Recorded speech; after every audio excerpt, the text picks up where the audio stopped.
We're down at Alamo Plaza today. It's Wednesday, August the 10th.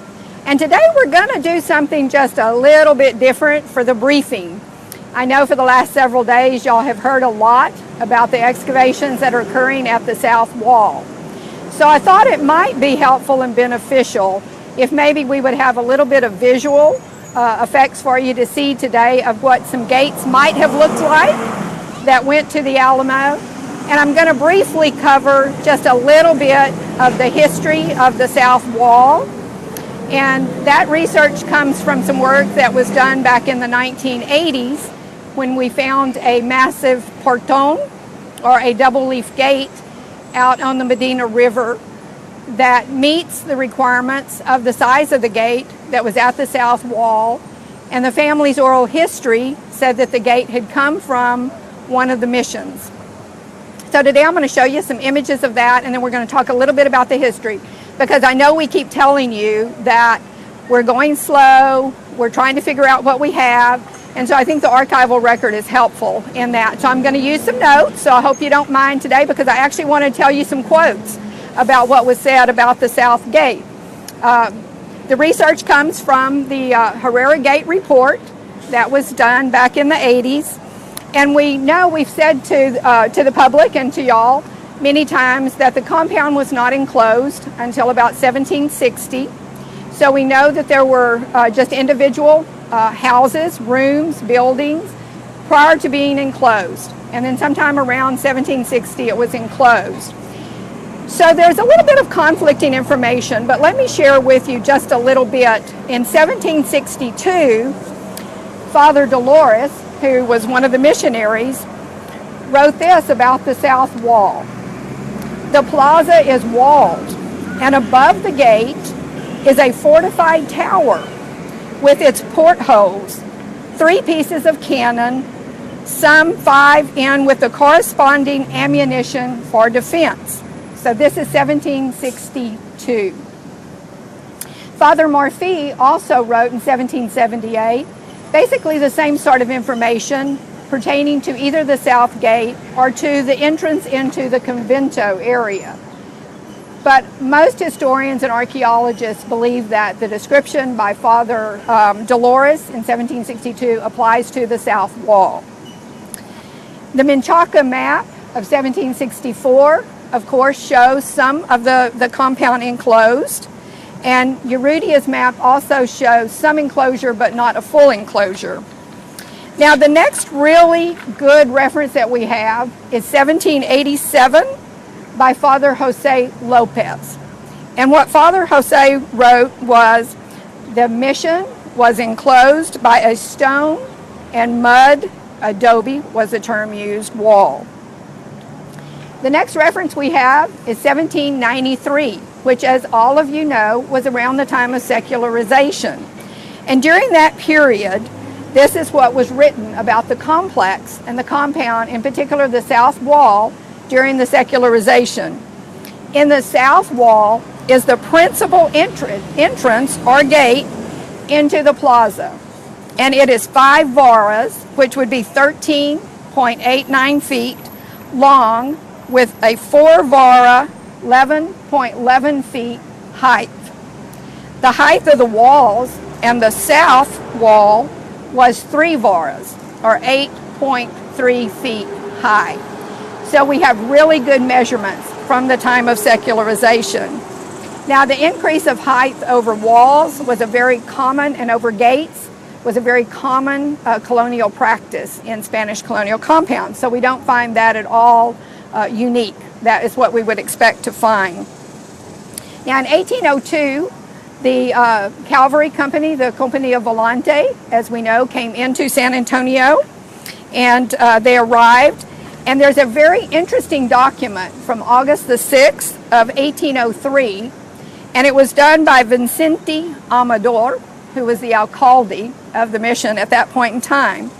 And he was actually doing an inventory of all the doors, the locks, and the keys.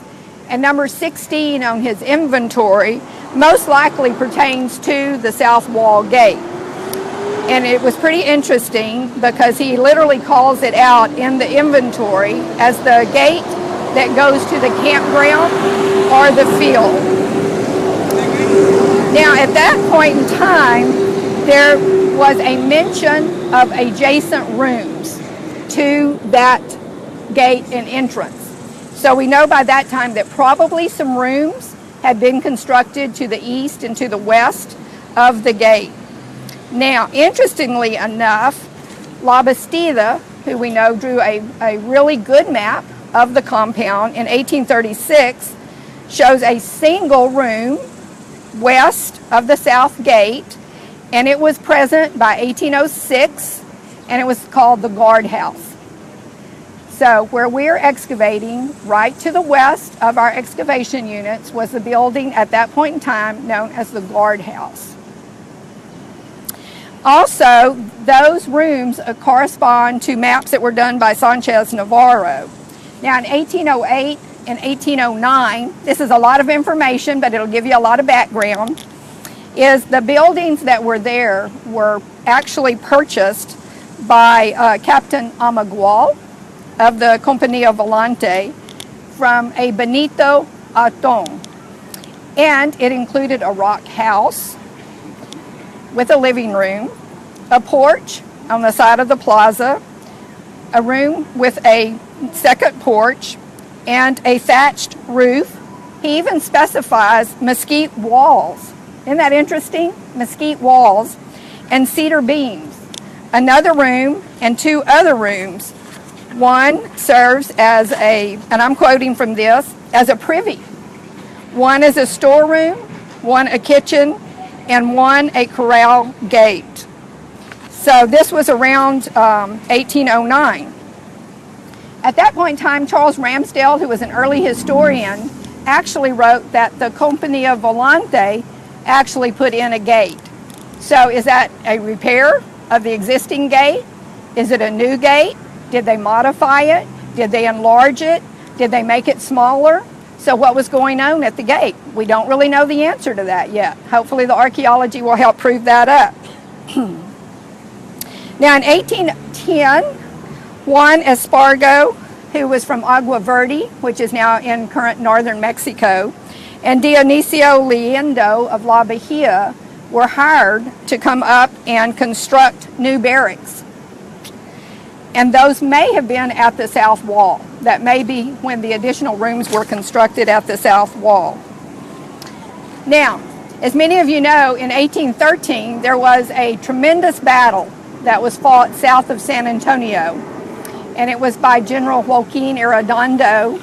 And also, it was known as the largest battle fought west of the Mississippi River up until the Civil War.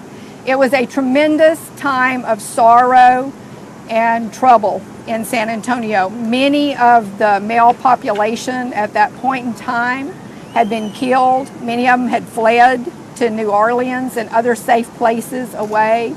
So it was a very sad and trying time.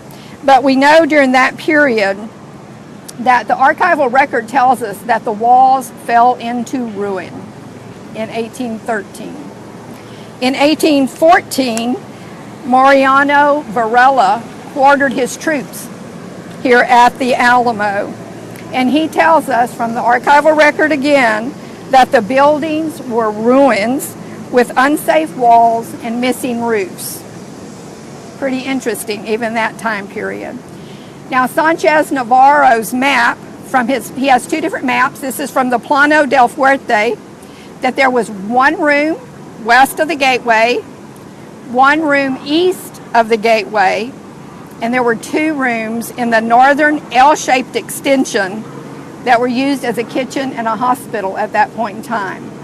Now, we know that during the battle, the room directly east of the entrance of the gate was also being used as a hospital, and we have previous archival information that tells us the same. And this is where Jim Bowie was laying on his cot in the room directly adjacent to the east wall of the south entrance. The Fuerte plan shows the lunette and the parapet that was located north of the inner gate in the south central courtyard, and the lunette that was excavated in 1988 by the Center for Archaeological Research. Now we know that that was constructed as part of the fortifications that were happening in 1835. On March the 6th, the fateful day, the south gate and wall was attacked by a column made up of over 100 light cavalry under the command of Colonel Juan Morelos and Colonel Jose Mignon. The troops in each column were provided with axes and crowbars and scaling ladders. The guns of the lunette, there were 2 6-pounders that were inside the lunette, were turned by the soldiers onto the walls and the buildings and used to break down those walls and those buildings. At that time, Bowie was killed directly adjacent to where we are working. After the battle, General Andrade was ordered to destroy the Alamo. Now we know it wasn't all destroyed, but many of the walls were torn down. The compound was completely dismantled, and all the single walls, the archival record tells us, were leveled. And I think we're seeing evidence of that in our archaeological excavations. The trenches or the fosses were filled up. The South Gate complex by 1841. So as everyone knows then, by the 1840s, of course, many of the walls were in ruins. We know that we had a prison that was situated next to the gate. And then there's the later history. But I think it's important for us to hear some of this information. And also, ironically, in 1827, there were sales of the walls of the mission. Stone was sold and carted off. Wood components were also obtained, and it was at this time that the Ruiz family oral history said that they obtained the gates, possibly to the Alamo. We're not saying they are. These are good examples of what they would have looked like, so that for those of you who are watching us can have an idea of what they would have looked like. And I do have a photograph that was showing one leaf of this.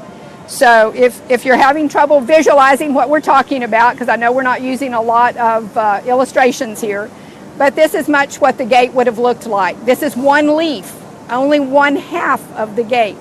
There were 2 of these. Each of them is, guess how tall? 8.3 feet. Ring a bell from the height of the wall? Pretty cool. Each leaf is 4 feet 6 inches for a total of 9 feet 2 inches. We know that at one point in time, if we use the measurements from some of the archival maps, that opening was about 9 feet 3 inches. So it's pretty close. Not saying it is the gate, but certainly an example of what that gate would have looked like. So we wanted to share that with you today and help you understand why we are doing what we're doing, to be so careful and to try to figure out the sequences, because there's just a lot that was going on at the South Gate. So I'll be happy to take any questions. Where's that gate now? The one leaf is at the Bob Bullock State History Museum, and the second leaf is at the Texas Archaeological Research Laboratory in Austin. We were able to conserve the one leaf, and it was at the Institute of Texan Cultures, then it was at the Lyndon Baines Johnson Library for an exhibit, and then it went to the Bob Bullock. The other leaf still needs conservation. Okay, can you give us kind of a visual perspective? This is the first time we've had the Alamo behind you. Okay. In these briefings. Can you show us kind of where the south wall is? Sure. Okay, so if you see the Alamo behind me, directly to my left, if you can see the planter bed, the planter bed represents the south wall of the Alamo. And of course, if you can pan a little bit over to our screening, the gate would have been in that general vicinity.